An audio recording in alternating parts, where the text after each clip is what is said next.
Previously, we have seen the distinction between static friction, okay, which is always trying to limit or balance the external force, but up to a maximum value, which is called the limiting friction, which is this. And then we have seen the kinetic friction that acts whenever slipping is taking place, and that has a fixed value equal to coefficient of kinetic friction into normal reaction. And in general, coefficient of static friction is greater than, but can also be equal to coefficient of kinetic friction. So these are the things that we have seen till date. Okay, now let us start by understanding friction on an inclined plane. Okay, so a body placed on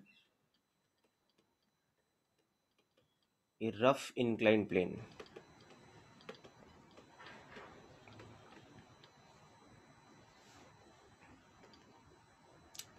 So let us understand the different conditions involved in this kind of a case.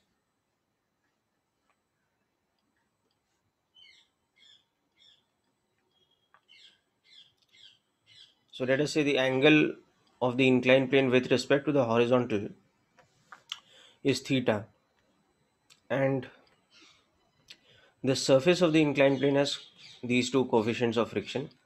Okay, now a body is placed at rest. Okay. So a block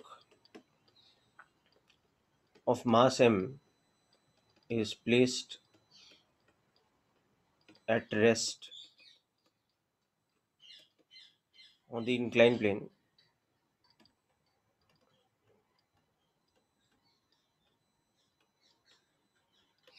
and released. Okay, so there are two cases possible.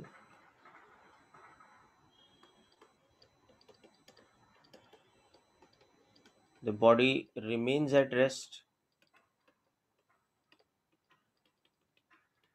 okay, in equilibrium with static friction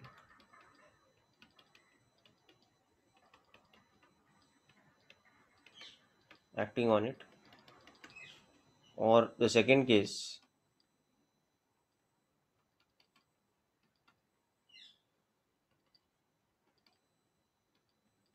it slides down the incline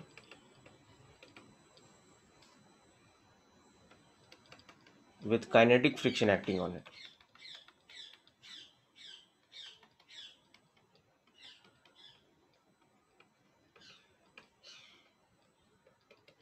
Okay, so we will understand in a moment how to analyze which of these two cases is going to happen. Just start by making a quick note of this part.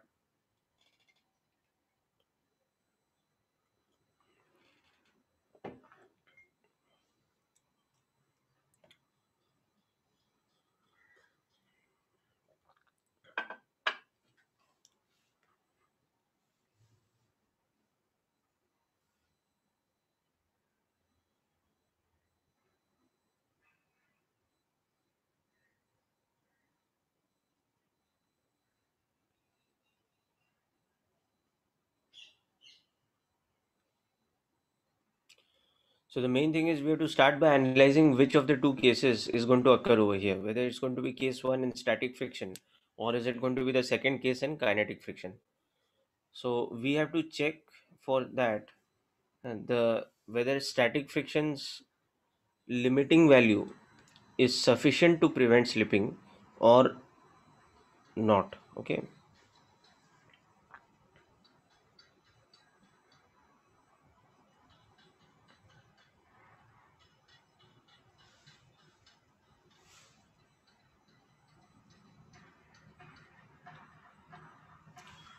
so to understand which of these two cases is going to take place,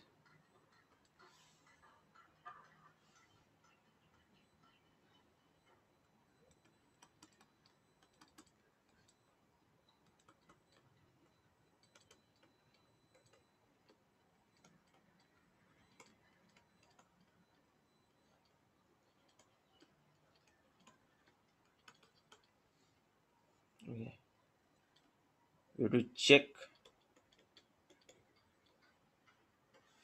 the value of limiting friction,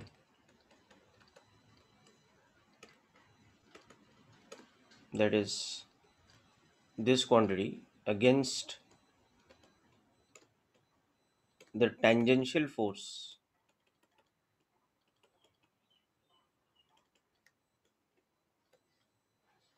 that is in the case of the inclined plane, you know it is mg sine theta, okay, which is giving the body a tendency to slip.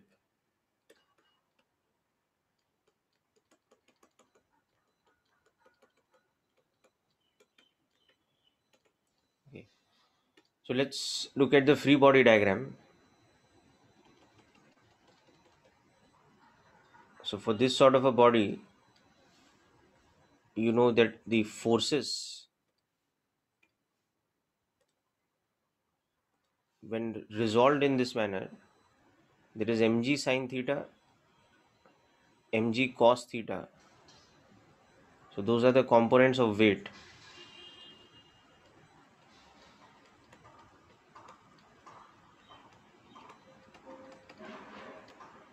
Okay.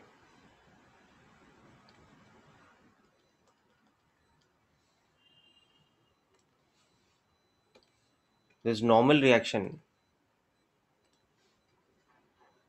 acting in this direction. So you also know that the normal reaction will equal to mg cos theta. Okay.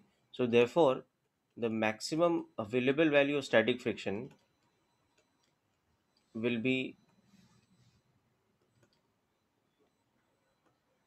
this quantity, coefficient of static friction into mg cos theta. Okay. Therefore, condition for case 1, that is no slipping, is that the tangential force acting down the inclined plane, mg sine theta, should be less than or equal to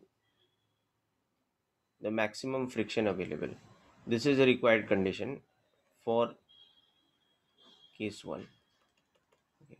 So in other words, mg sine theta should be less than equal to this quantity.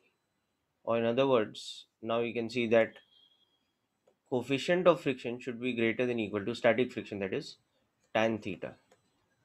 So if that occurs, if this condition is satisfied, then in this diagram the amount of friction acting will be static friction. I mean, the type of friction acting will be static friction, and its magnitude will be such that it balances. Okay. Of course, this free body diagram is an inertial frame and all that. Okay.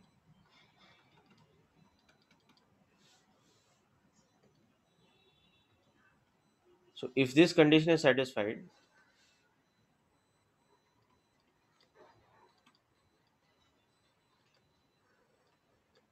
the amount of static friction will be mg sine theta. Okay.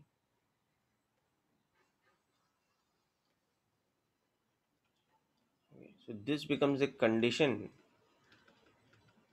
for rest, for the body to be at rest, that the coefficient of static friction should be greater than or equal to tan theta. So just make a note of this, people, quickly.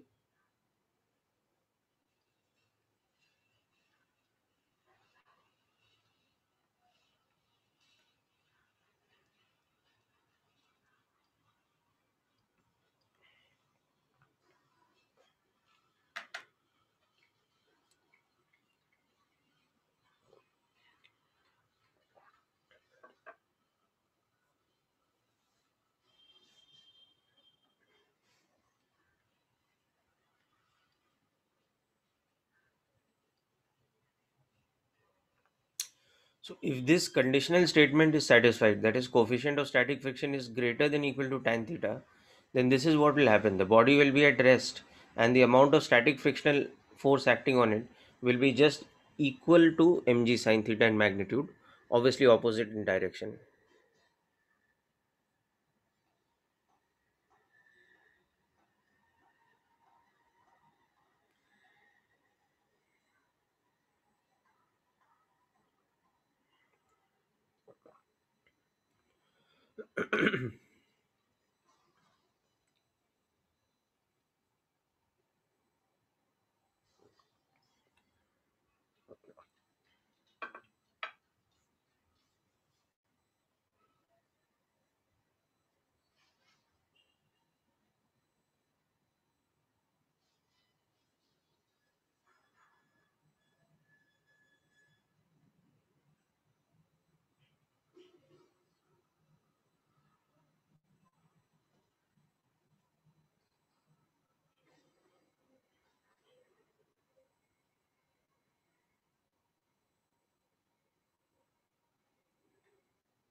Okay.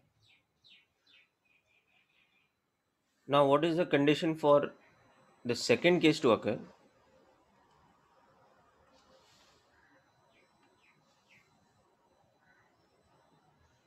On the other hand,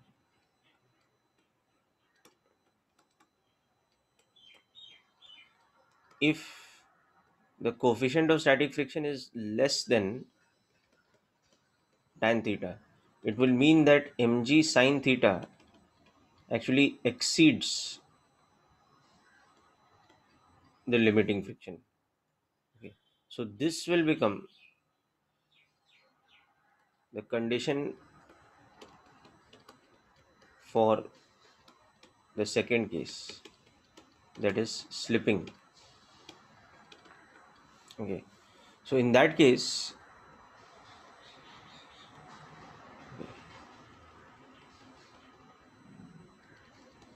what will happen is that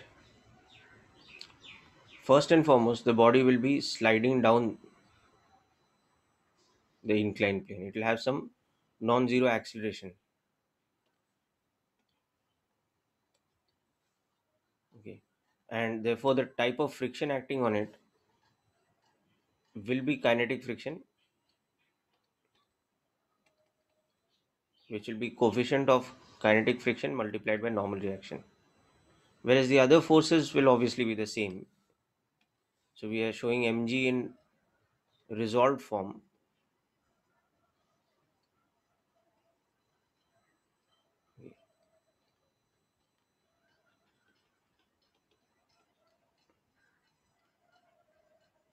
So basically, what is happening here is that mg sine theta is becoming too much for static friction to handle. Static friction is not able to balance mg sine theta, so the body starts sliding.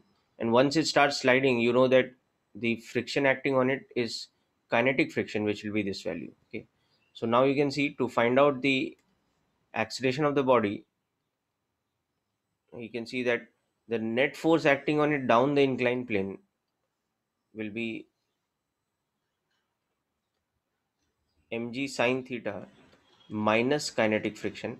So that will become mass into acceleration, where kinetic friction will be coefficient of kinetic friction into normal reaction. Okay. So this is our second equation. Let's say first equation is that normal reaction is balancing mg cos theta.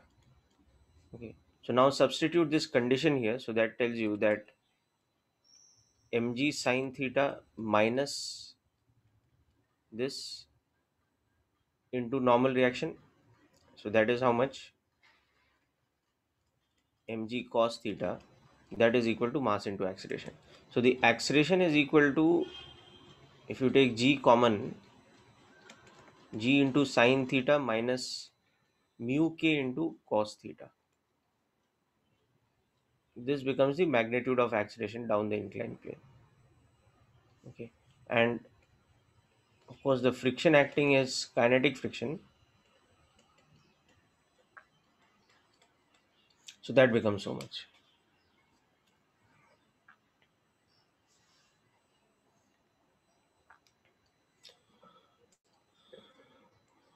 Okay, so this is the condition. So let's do an example question. So we have this situation only. So an inclined plane which has coefficient of kinetic friction equal to 0.6, sorry, coefficient of static friction equal to 0.6, and coefficient of kinetic friction equal to 0.5.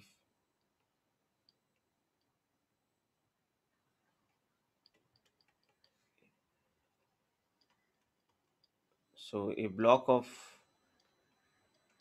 mass 5 kilograms is placed on the rough inclined plane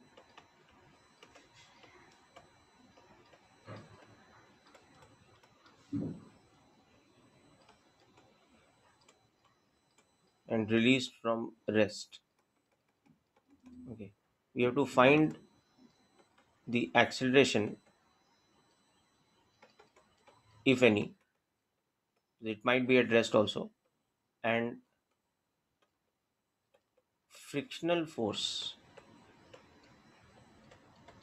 on it if, in the first case, theta is equal to 30 degrees, and the second case we are taking a slightly larger value of theta equal to 37 degrees. Okay, so just check out what is happening in the two cases over here, A and B, whether it will be the situation of static friction keeping the block at rest, or it will be the case of kinetic friction and the block sliding down the inclined plane, and in that case how much the acceleration will be.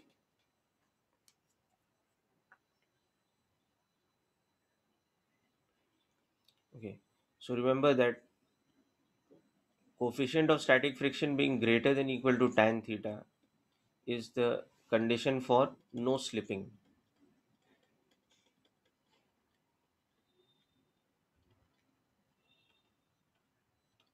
Okay, and on the other hand, if the coefficient of static friction is less than tan theta, condition for slipping. Okay, so this is an easy way to check that for the given numerical values of theta, whether it is case 1 or it is case 2, and in each case how to find out the acceleration, amount of friction acting, and all these things. So just try this problem out numerically yourself now.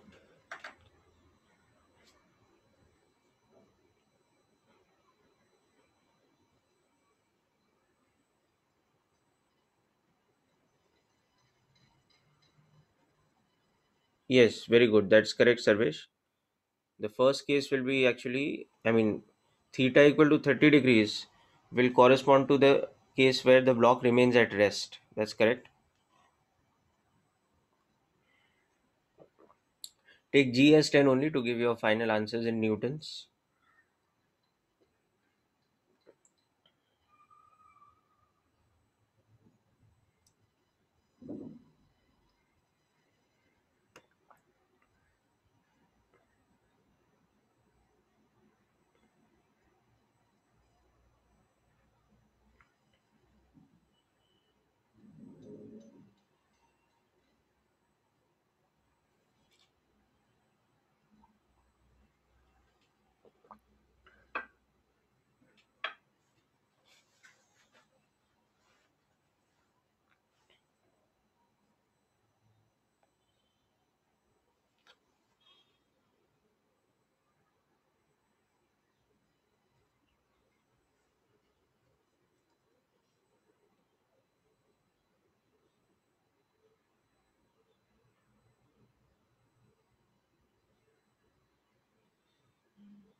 Okay, so what you should be getting is, in the first case, the block should be at rest, and the amount of static friction acting on it will be equal to mg sine theta, so that will be 25 newtons, because the weight is 50 newtons. Second case, there will be slipping. Okay, and with the slipping, the amount of acceleration will become,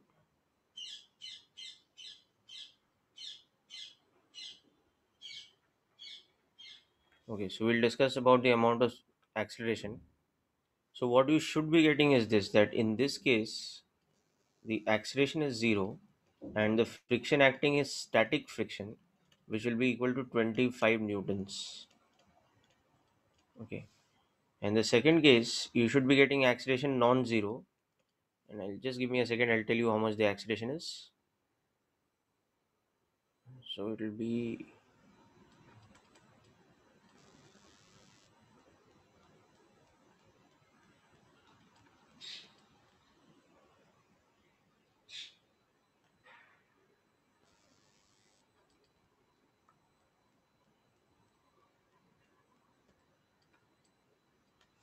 So I think it should be 3.6, if I'm not mistaken, meters per second square.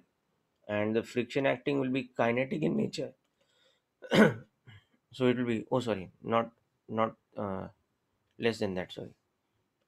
The acceleration will be even more.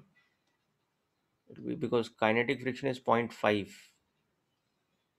So it will be 6 minus.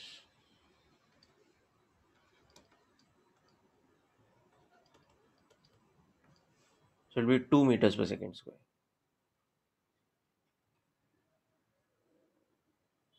Okay. And the kinetic friction acting will be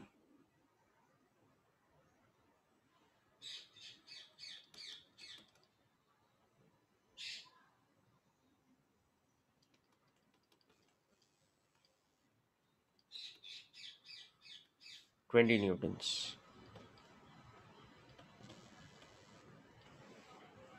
So these are the answers you should be getting.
No, Varun, that is the thing, na. See, static friction has to balance mg sin theta. It cannot be more than mg sin theta, ना. अभी आप check करोगे तो जो value आपने लिया है coefficient of static friction into normal reaction, that is more than mg sin theta. So if that was happening, the block should have accelerated up the inclined plane, na. So that is the thing you have to understand. Okay. So let's understand this in detail. So the first part, your theta is 30 degrees, and these are the values. Okay. So tan theta is 1 by root 3, which we can write as root 3 by 3, or approximately, okay, so that is something like this. Okay. Whereas, so you can clearly see that coefficient of static friction is greater than tan theta, this case, because tan theta is this much and this is this much. Okay. So that means that the block remains at rest. Because what does this mean? This implies that maximum friction is greater than mg sin theta. The limiting friction available is greater than mg sin theta. Therefore, the friction acting will be static friction, and it will balance the tangential force. And what is the tangential force? It is mg sin theta. Okay. So you can check that out with the free body diagram also.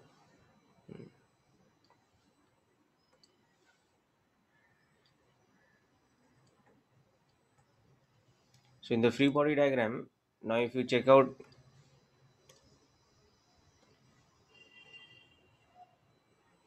the values also, you'll understand. Okay. So you will get mg sine theta. Now mass was 5 kilograms and g we are taking as, okay, so this is 25 newtons. Okay, mg cos theta is 25 root 3 newtons. Okay, because theta is 30 degrees. So normal reaction is how much? That is also 25 root 3 newtons. So we know the type of friction acting is going to be static friction. Okay, now the question is how much is that static friction, because the acceleration is zero. So you can see that static friction's maximum value, which is mu s into normal reaction, is 0.6 into 25 root 3. Hmm. So that, if you see, is actually greater than mg sine theta, na, which is just 25, because this is 0.6 into 25 into 1.73, if you see this value. So that is greater than 25. Okay. So it can't be that much, na. So therefore, the friction acting, which is static friction, is equal to mg sine theta, because this is what it happens. It balances the tangential force. So the static friction acting is equal to 25 newtons and acceleration is 0. So this is our final answer.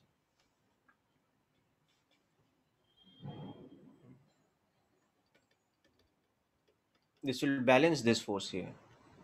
This force will balance this one so that the acceleration remains 0.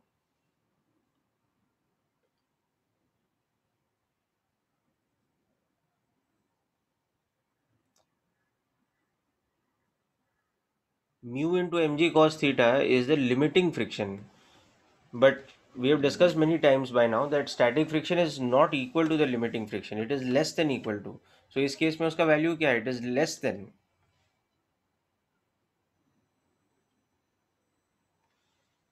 Okay.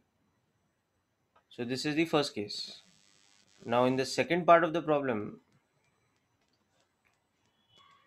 we have changed the value of theta to 37 degrees, whereas the other things are the same.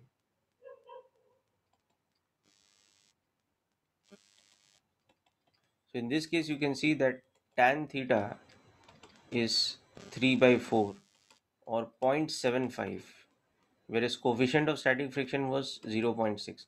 So this is the case where mu s is less than tan theta.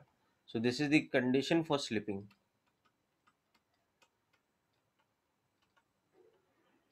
Okay. So the friction acting will be kinetic friction. Okay. So that will become 0.5 into 50 into cos 37. So that is 4 by 5. So you can see that that will become 20 newtons. Okay. The kinetic friction acting will be 20 newtons. Okay. And you can see direct formula based only. The acceleration will become g into sine theta minus coefficient of kinetic friction into cos theta. So that will become 10 into 3 by 5 minus zero point 0.5 into 4 by 5. So the acceleration will become 2 meters per second square. Okay. Or even if you don't memorize the formula and all that, you can still understand from free body diagram that mg sine theta will now dominate. So mg sine theta we had seen was in this case 30. You know. So this will dominate over kinetic friction. We saw kinetic friction is, okay, and that is equal to 20 newtons, because mg cos theta, which was 40 newtons, is balanced by normal reaction, which is also 40 newtons. Okay. So under the action of these forces, if the block is sliding down the inclined plane at A, you can see that mg sine theta minus kinetic friction should be equal to ma. So this is the free body diagram way of going about it. So mg sine theta is a force of 30 newtons. Kinetic force friction is a force of 20 newtons. The mass of the block was 5. So from that also you can see that.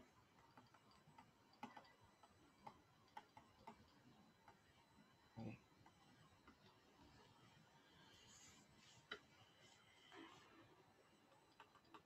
So this is the free body diagram.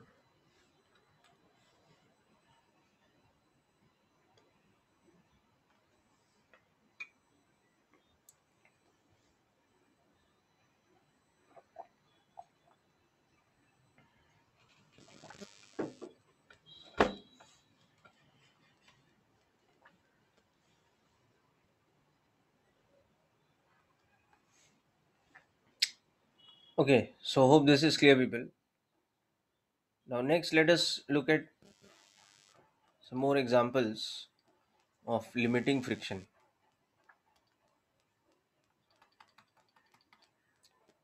So our next case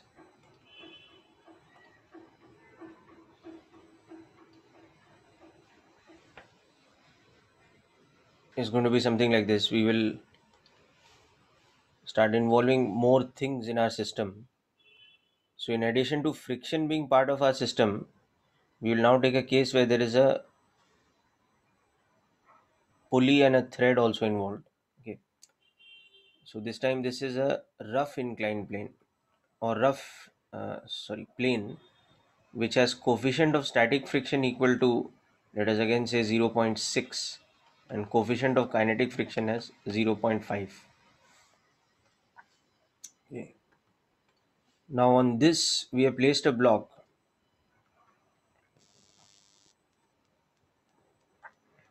which is then connected by a thread.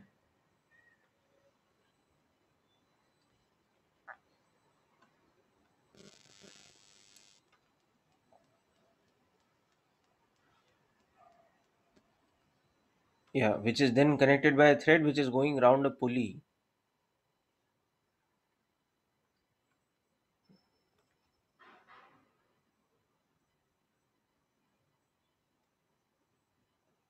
Which is fixed to this corner. Okay. And the thread on the other side is attached to another block.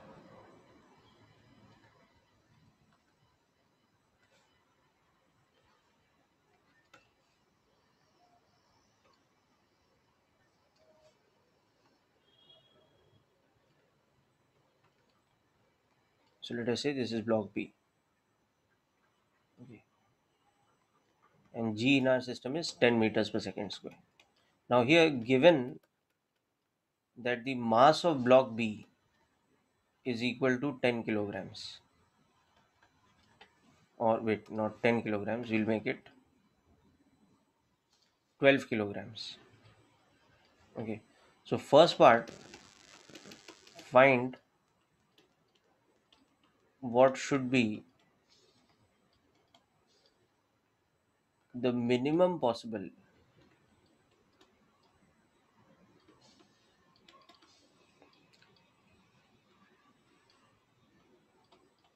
mass of E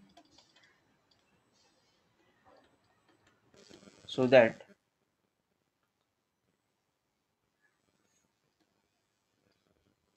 there is no motion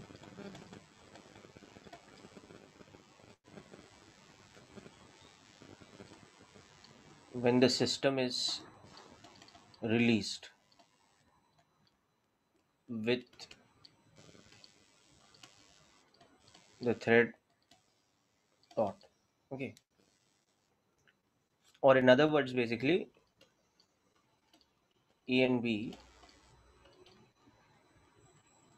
are in equilibrium.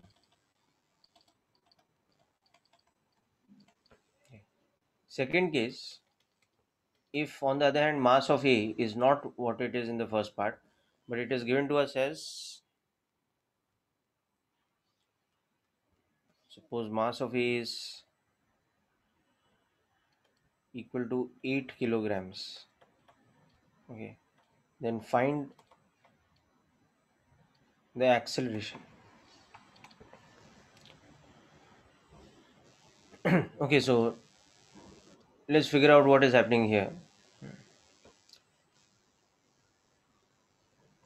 So if you look at the block A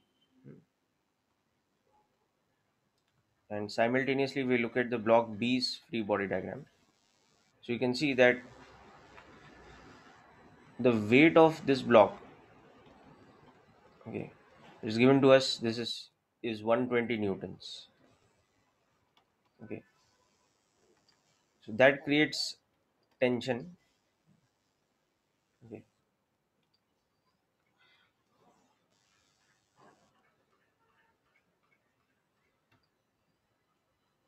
okay. That creates tension because obviously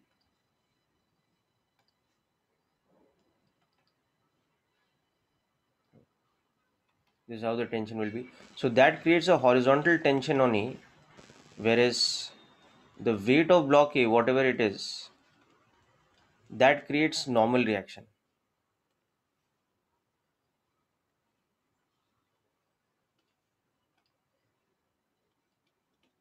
Okay, and the friction is dependent on this normal reaction. No? So this is how the friction is going to act. Okay, so first part, for equilibrium of both blocks,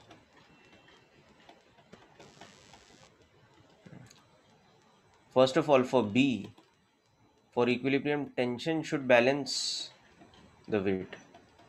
Okay, or tension should be equal to 120 newtons. Okay, then for E, tension should be balanced by static friction.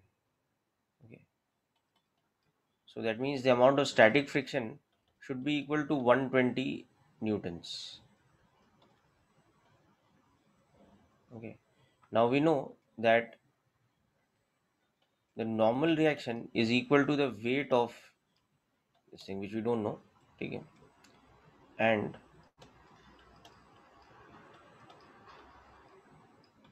into it. Okay, so now you can see that from equation 2, the needed value of static friction should be equal to 120 newtons. Okay, this is the required value for equilibrium. Okay, but the maximum value possible, this is equal to 0.5 times the weight. Okay, so this is the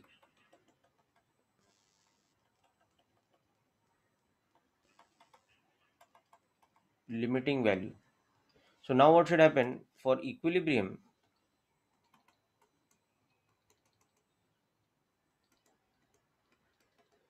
Okay, the required value of friction, now how much we need,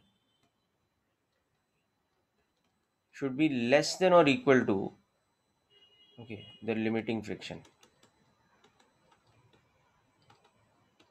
Okay, that is the maximum possible value. It's okay if it is less, but it should not be more, no? So let's apply that condition. So the required value of friction was 120 newtons. It should not exceed the available value, which is zero point 0.5 times. Okay, this. So you can see that mass of A should be greater than equal to 120 upon 0.5 g, or mass of A should be greater than equal to 120 divided by zero point 0.5 into 10. So that means mass of A,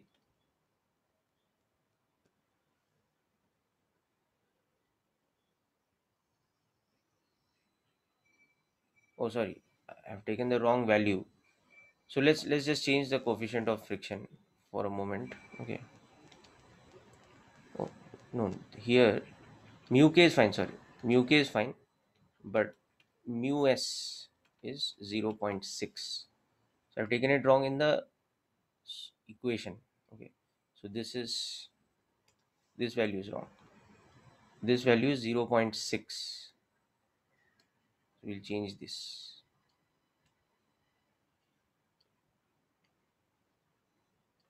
Okay,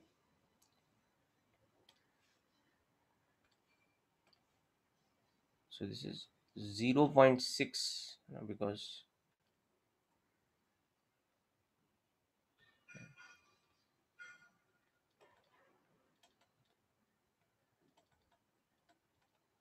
okay, this thing. Okay. So this should be less than equal to 0.6 times.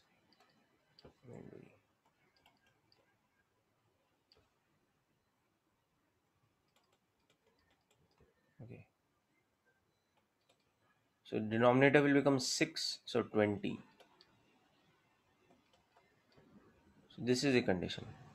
So therefore, minimum mass of A should be equal to 20 kg for equilibrium. Okay. So just make a note of this first part solution, and then you will also yourself be able to solve the second part. So try it out. Okay.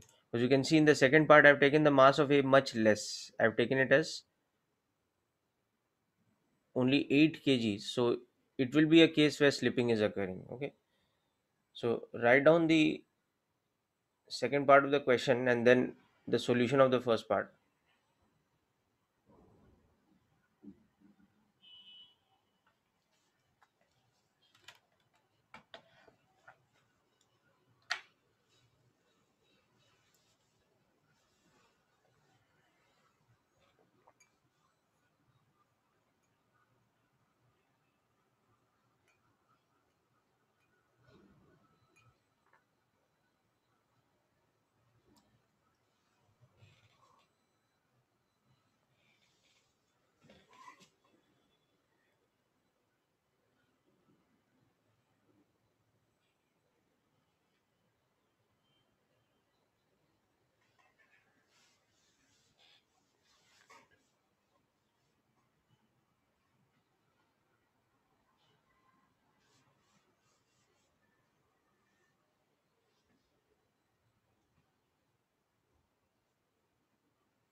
Service before this there's the previous question that you've written down.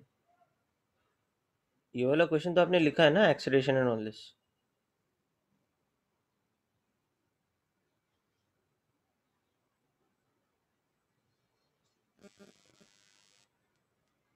Okay, down. Yeah, I'll scroll down.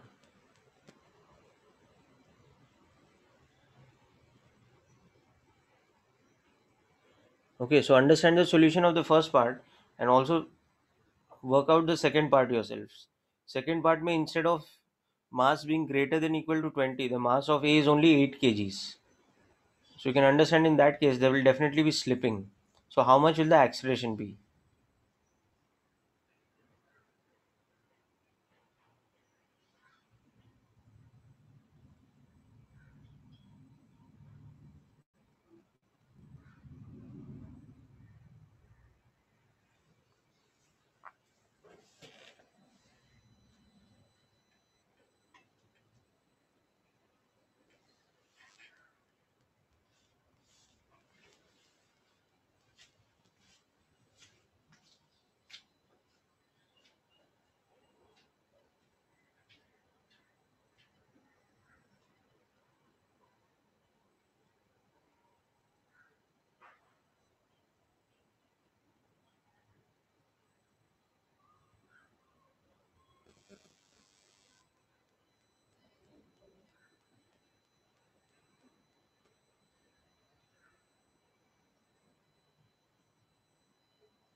Yes, so how much is the acceleration coming? Yeah, Vani, the tension is equal to static friction because this block is at rest, no? It's the condition for equilibrium.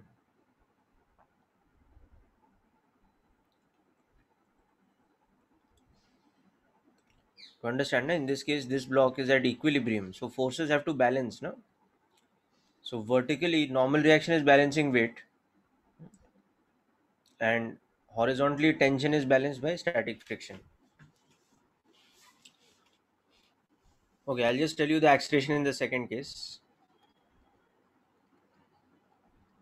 So the acceleration will come out to be,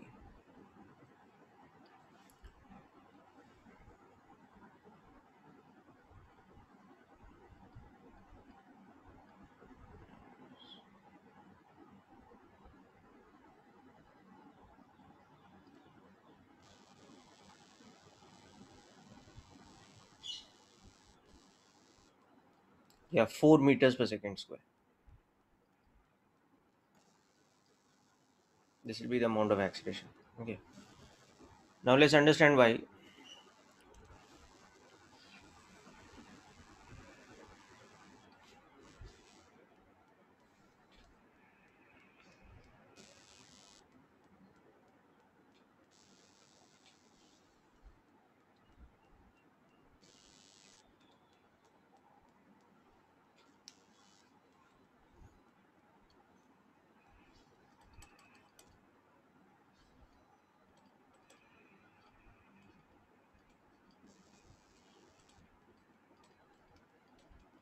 Okay. So we know that in this case there will be slipping. Okay. And this will have the same magnitude of acceleration, which we have to find out. Okay. So this time when you look at block A's free body diagram, the forces on it are weight, which we now know is 80 newtons, balanced by normal reaction, which is equal to 80 newtons. Okay. Tension, which is an unknown force from this side, but on this side we have static friction, sorry, kinetic friction, and that kinetic friction will be this. So it will be equal to how much? It will be zero point 0.5 into 80, so it will be 40 newtons. The kinetic friction will be 40 newtons. Okay, and under the action of these forces is having an acceleration of E. So for block A we have these equations. We have normal reaction is balancing the weight, so that is 80 newtons. Okay, and we have tension minus kinetic friction is mass into acceleration. That is our second equation. Okay. Where kinetic friction is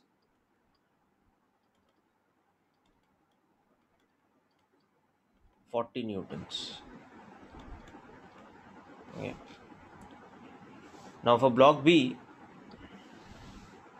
you can similarly see the free body diagram for block B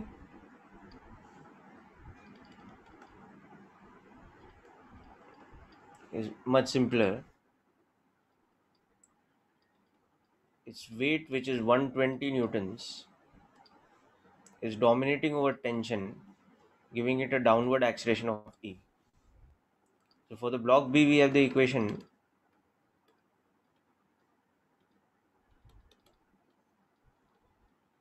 Okay, that's our third equation. Or 120 minus T is equal to 12A. Whereas this equation is becoming T minus 40 is equal to 8A. So now take equation 2 and 3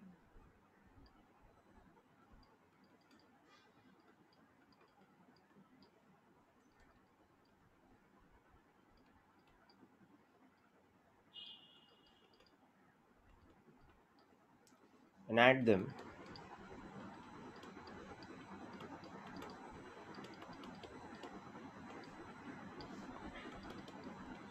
So you'll get the magnitude of acceleration as 4 meters per second square.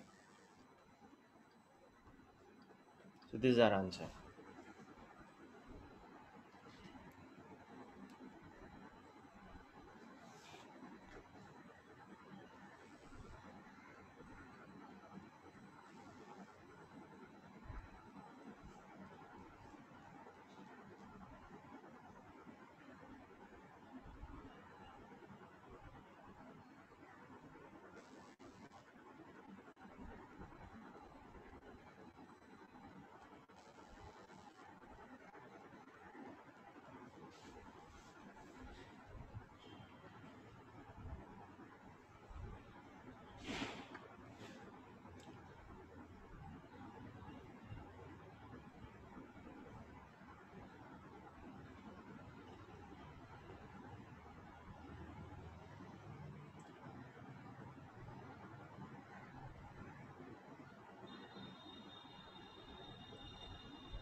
Okay, let's do a next example with a very similar kind of system, but this time an inclined plane.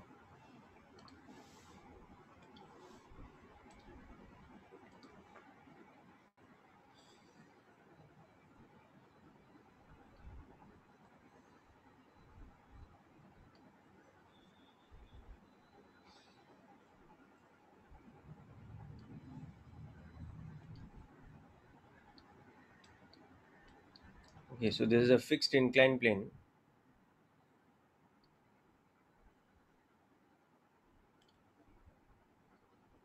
with the angle with respect to the horizontal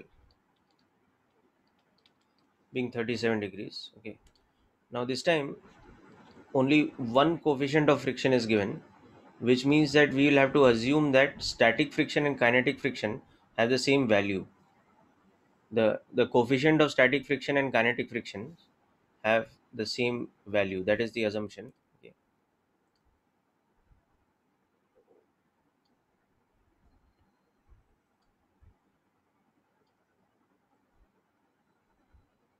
Now we have one block placed on this like this, okay, and that is attached with a thread, okay,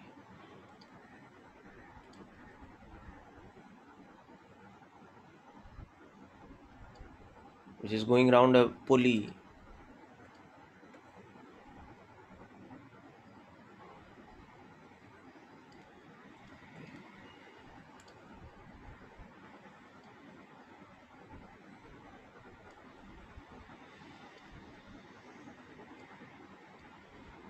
Is fixed here.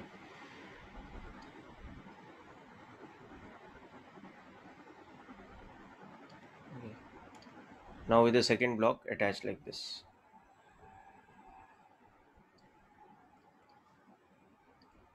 Okay. Now given mass of A is equal to 10 kg and G is equal to 10 meters per second square, and mass of B is equal to,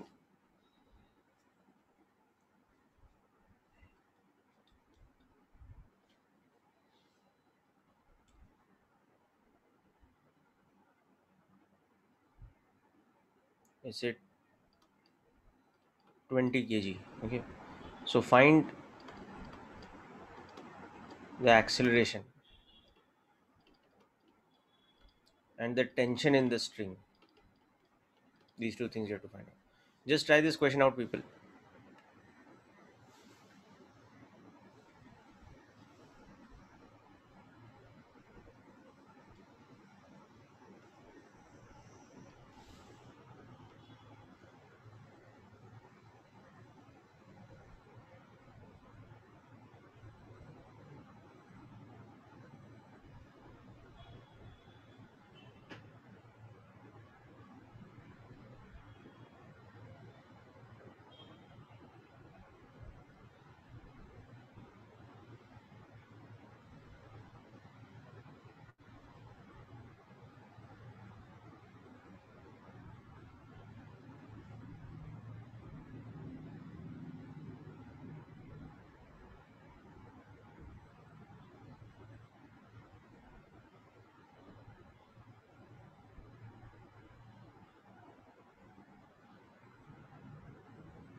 Okay, so let's check out the answers.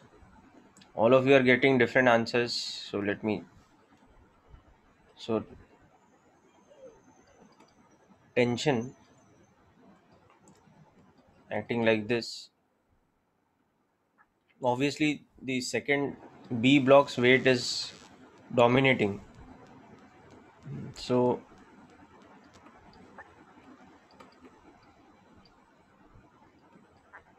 the direction of acceleration will be like this. Okay.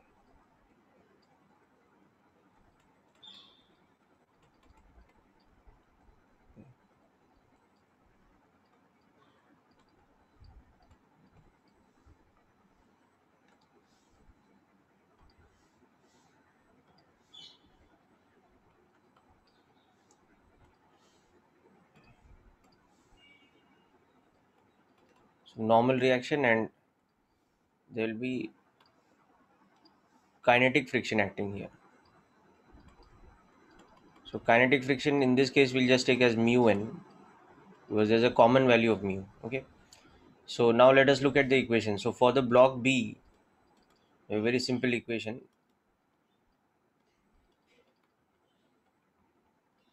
Okay.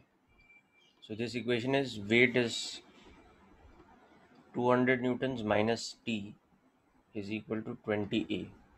For the block A, we have the equation normal reaction is balancing the cost component of weight. So this is that normal reaction is weight which is 100 newtons into cos 37. So that is 4 by 5. Okay. So 80 newtons normal reaction will be. Okay. And T minus weights tangential component minus kinetic friction is equal to mass into acceleration. This is the third equation.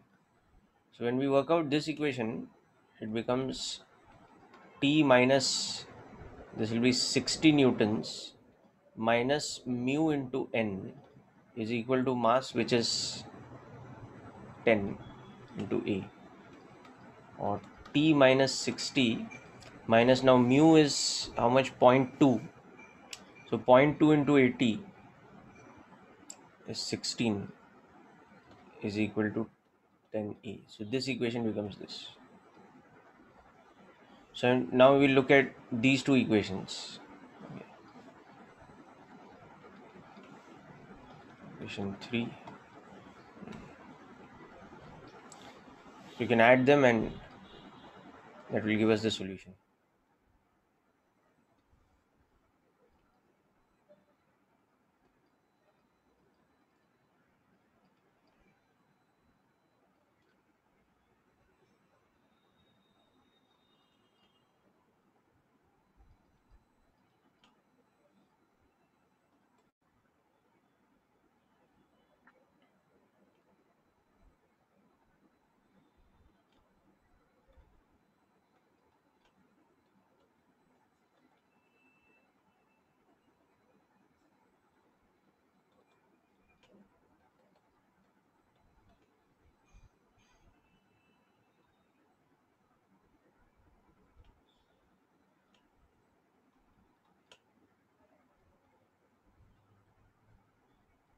Okay.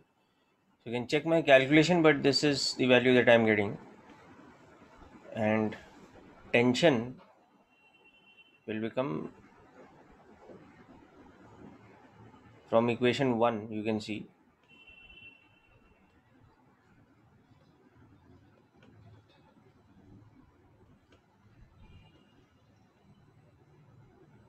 Okay. So that will become 200 minus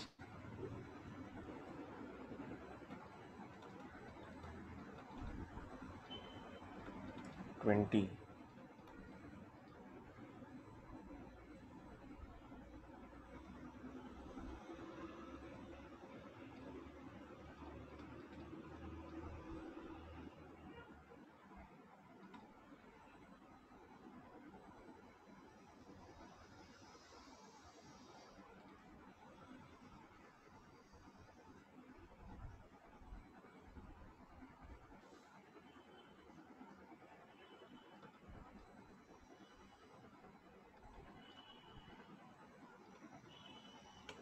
Okay. So this will become the tension.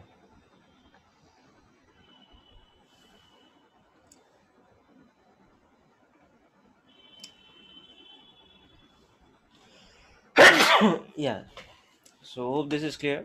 Varun, your answer was correct.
Okay, people. So hope this question is clear to all of you.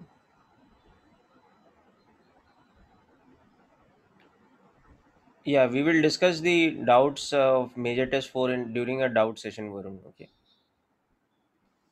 Next time we have a doubt session, specifically we'll discuss major test 4 doubts. But you can send me any questions on WhatsApp for hints. If you want to try and solve them yourself, just require some hints and all, you can send it to me. Okay. Okay, now next example is a very specific type of problem which is called the two body type friction problem.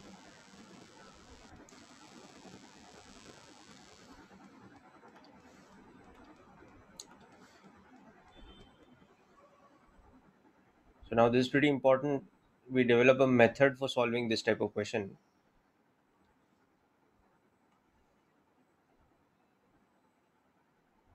So the general situation is like this. We have two blocks placed on top of each other, okay, such that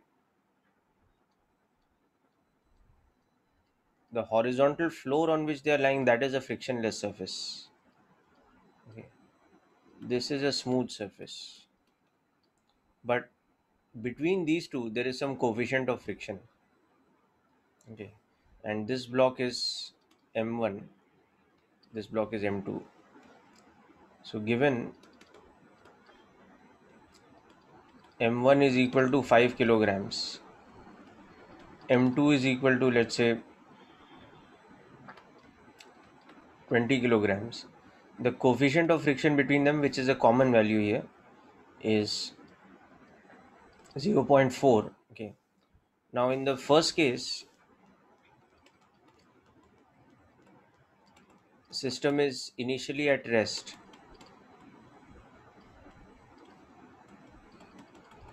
Okay. And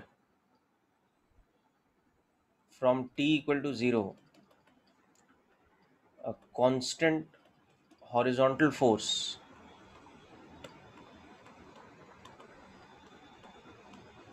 of magnitude, let us say 50 newtons, acts on M2 or the lower block. Okay. So in the first part of the question, this is what we are doing. We are now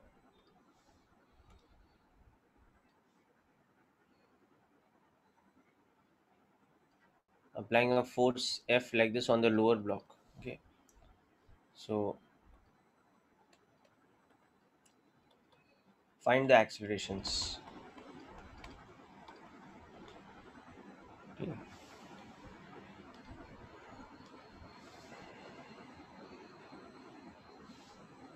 So for this, we have to understand that there are two cases which are possible. Okay. What are the two cases possible?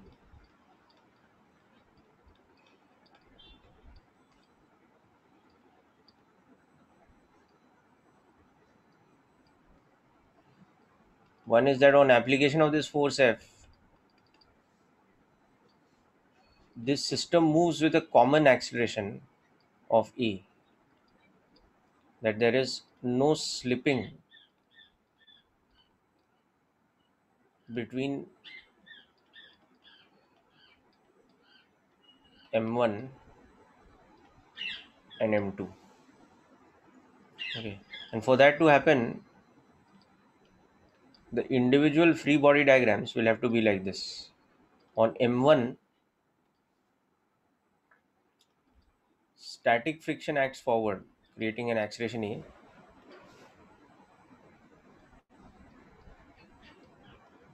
On M2, static friction acts backwards,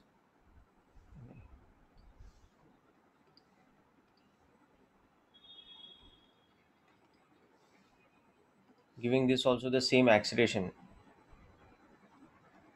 A. Okay. So this is the first case possible.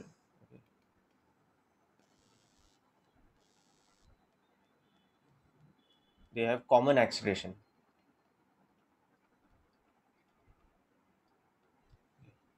The second case that is possible is that there is slipping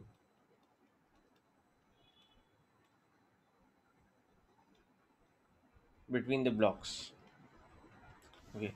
So if there is slipping, then what will happen is that this block will move with some acceleration A1.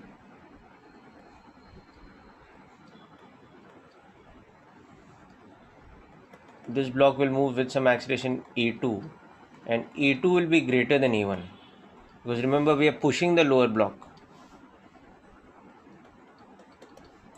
So in this case, when you look at the individual free body diagrams, what will be happening is that on M1 there will be kinetic friction acting, which is giving it an acceleration A1, and on M2 there is a combination of external force and kinetic friction, which will be giving it a different acceleration A2, such that A2 is greater than A1. So these are the possible scenarios. Na? Now we have to determine कि इन दोनों में से what is going to happen over here in the given situation for us. Okay. So just take down the data of the question first. Wait a minute. I'll take down the data of the question and the possible cases. Then I will discuss with you how to understand which of the cases are happening. Yeah, the direction of friction is to oppose slipping, right? So you will understand it from that. Friction का direction हम कैसे देखते हैं कि अगर friction नहीं होता तो slipping which would happen in which direction. So friction opposes that. So what would happen if mu was 0 over here? M1 will not move only, na? And M2 will just slide from below. So you can understand the direction of slipping.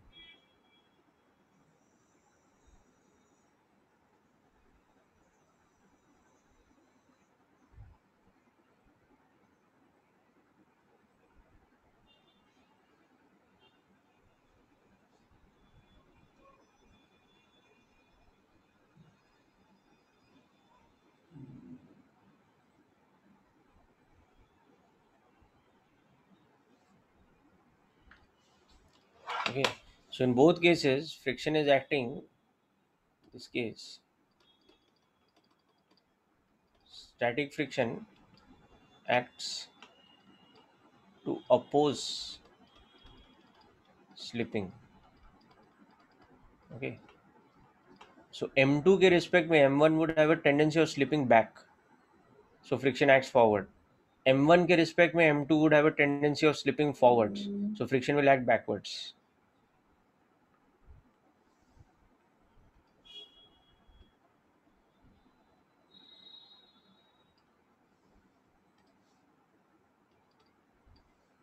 Okay. Here,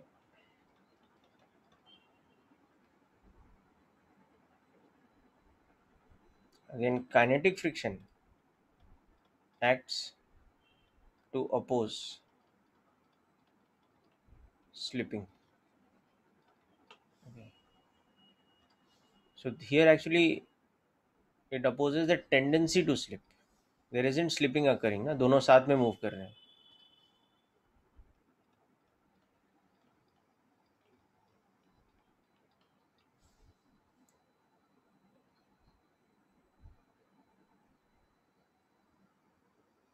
I just explained to you, Rahul, the tendency of slipping for M1 with respect to M2 is backwards ना. अरे you have to understand the concept of relative motion ना. अगर M2 right के तरफ move कर रहा है और M1 रेस्ट पे है तो उसके रिस्पेक्ट में M1 कैसे स्लिप कर रहा है.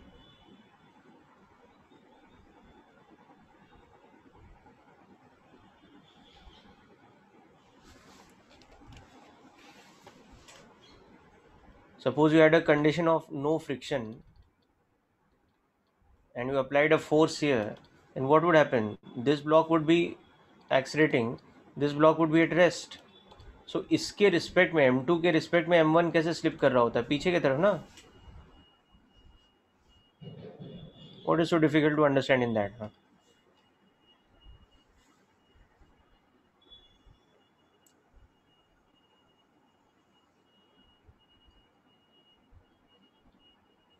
So in this case, suppose there was no friction, then M1 slips back with respect to M2.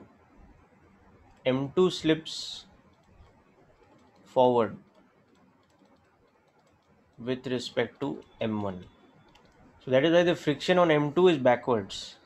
The friction on M1 is forwards.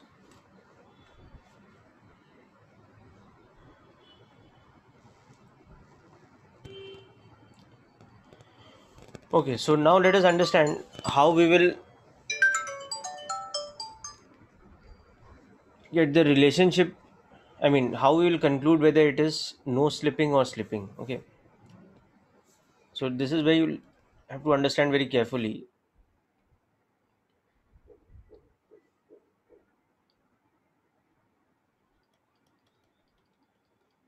Okay, assuming that M1 and M2 move together, that is common acceleration. Okay, with no slipping between them. Okay, we can find out the common acceleration. Okay, and the friction, that is the static friction needed for this no slipping condition. Okay, so we do that, then we check the friction needed, that is in B part, with respect to the limiting friction available.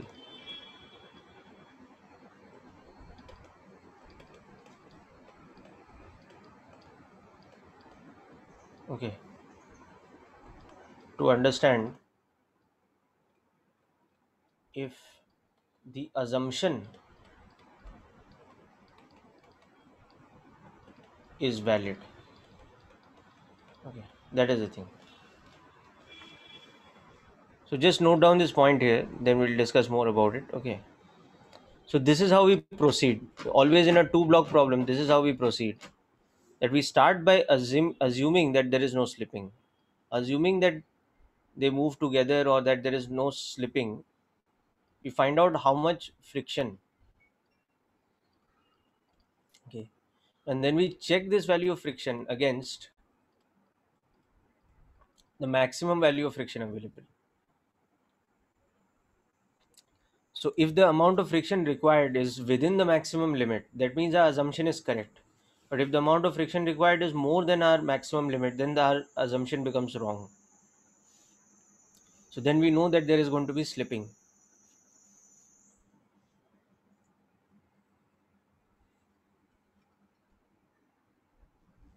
Okay, so let us see how we are going to achieve that here. Okay. So these are the values that are given. Okay, and we are applying a force of 50 newtons.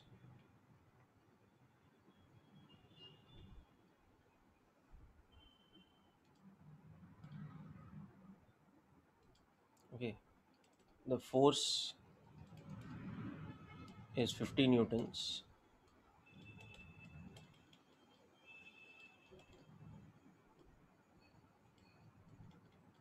Okay.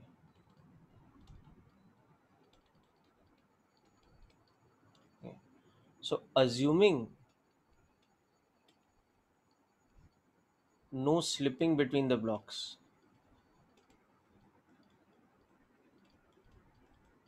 okay, which means that M1 and M2 move together with common acceleration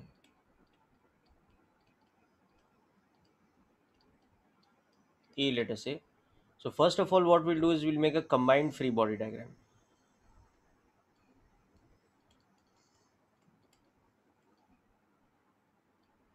Okay. So on that combined free body, there's only one horizontal force acting F. So we'll get the relation that F should be equal to M1 plus M2 into E. So 50 newtons here should be 25 E. So E is equal to 2 meters per second square. Okay. So this is the condition, assuming, of course, there is no slipping between them.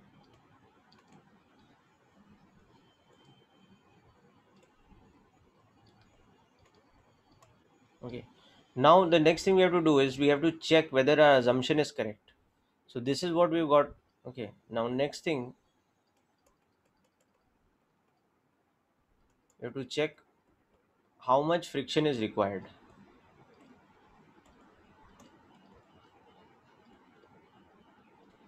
for this. Okay. So how do we check?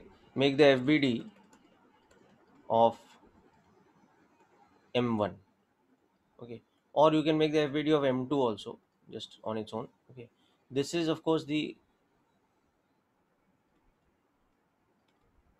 combined free body diagram of M1 plus M2, because they're having common acceleration. So we have discussed earlier in Newton's laws, you can always make a combined FBD. Okay. Now single FBD of M1 if we make,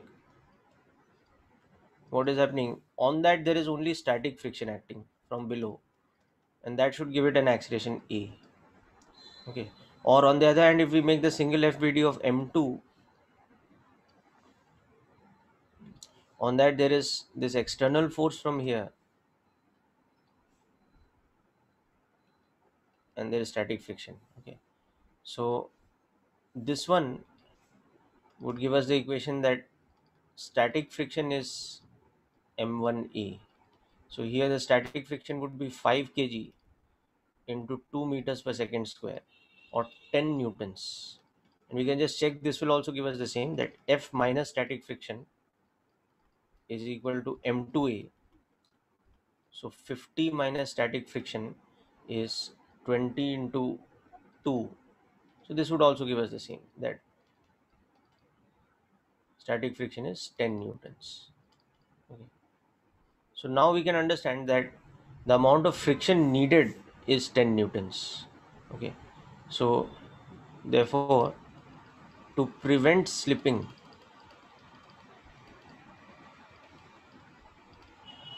okay, the friction needed is equal to 10 newtons. Now next thing we have to check limiting friction. Okay. That is how much maximum friction is available in the system. Okay. Then only we know na, whether this much friction is there or not. 10 newtons friction is possible or not. So for that, you again come to M1's free body diagram. And this time you also understand the vertical forces. So this normal reaction N1, okay, and static friction acting on it, okay. So you can see that N1 is equal to weight of this, which is 50 newtons. Okay. So therefore, static friction's maximum value will be coefficient of friction into this normal reaction, because friction is acting on this surface.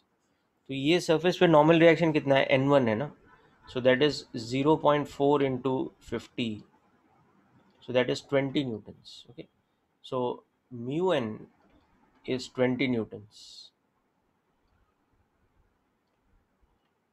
Okay, that is maximum friction or limiting friction available is this, whereas required friction is how much, only 10 newtons. So finally, what is our conclusion? Our conclusion is that since friction needed for no slipping condition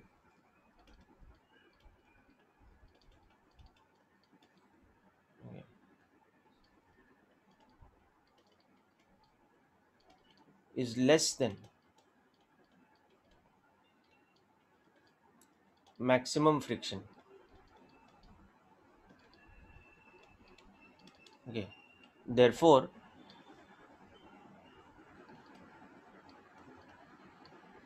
the assumption is correct. The no slipping assumption is correct. Okay, so they'll have common acceleration of 2 meters per second square.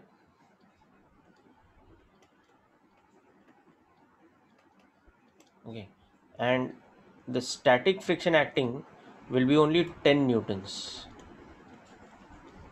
Okay. The friction is static in nature. Okay, and its value is less than mu n1. Okay, so this is how we will deal with this kind of situation. So I'll just take you through the steps again.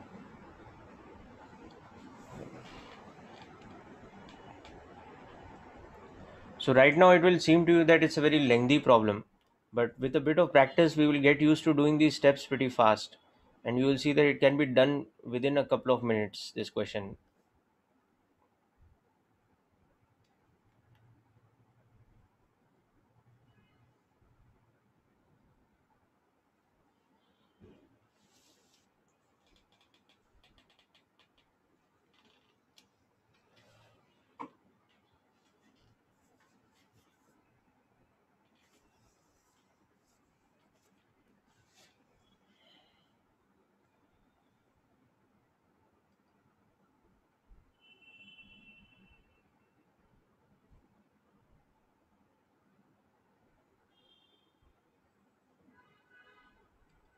Yeah, Sarvesh, both the free body diagrams are made, so you can see that how friction is acting.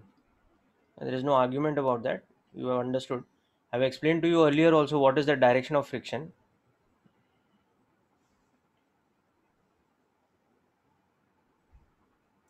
Ground पे friction नहीं है, remember, no? So there's only friction between the two blocks.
See, direction of friction surface is the direction such that it opposes slipping ना.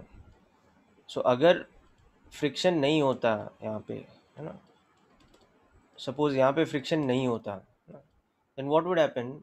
M1 would remain at rest और नीचे से M2 slip कर जाता. This would start slipping with some acceleration. So M1 का direction of slipping with respect to M2 कैसा है? पीछे की तरफ, है ना. So with friction, so now that mu is not zero, when we apply the force in this direction, M1 पे friction कैसे एक्ट करेगा? आगे की तरफ. M2 पे फ्रिक्शन कैसे एक्ट करेगा? पीछे की तरफ. It opposes the slipping.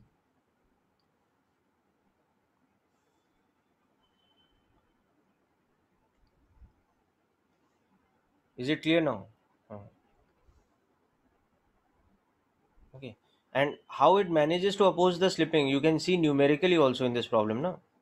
Now, through this problem's analysis, you can understand that 10 Newton of friction acting in this way, which I have shown in these two FBDs, will ensure that the two blocks are moving together as if they are one block. And they are as if they are stuck together at the surface. और friction का goal ही तो वही है ना, that it should prevent slipping. So to achieve that goal, how much friction is required over here? Only 10 newtons. Whereas up to how much friction is available to us? Up to 20 newtons of friction is available. So friction is easily able to achieve its goal.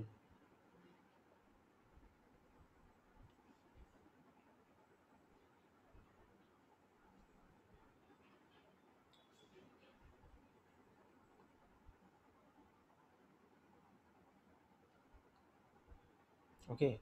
So above we have seen that assuming there is no slipping, the common acceleration would be 2 meters per second square. Now next we are seeing that to achieve this goal of common acceleration of 2, how much friction is required? Only 10 newton of friction is required. Whereas how much friction is available? Much more, up to 20 newton is available. So therefore friction is able to achieve this goal. It's satisfying the condition.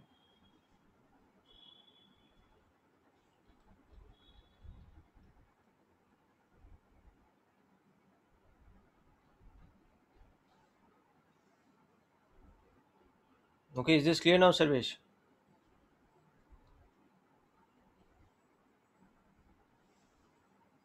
Okay, so finished writing this down and we'll conclude the session here today. So next time we will see more examples of two block problems.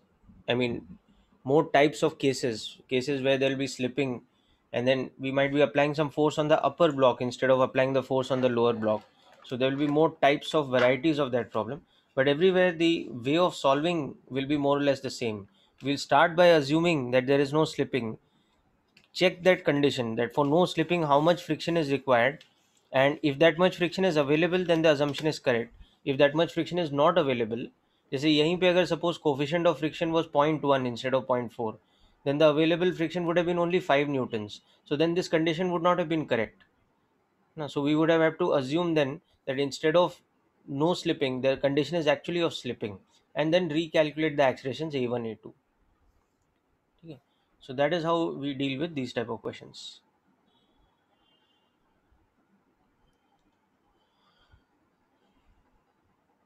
Okay, so concluding today's session here, people, please make sure you revise these questions and that we've done in class and continue working out questions from HC Verma friction chapter.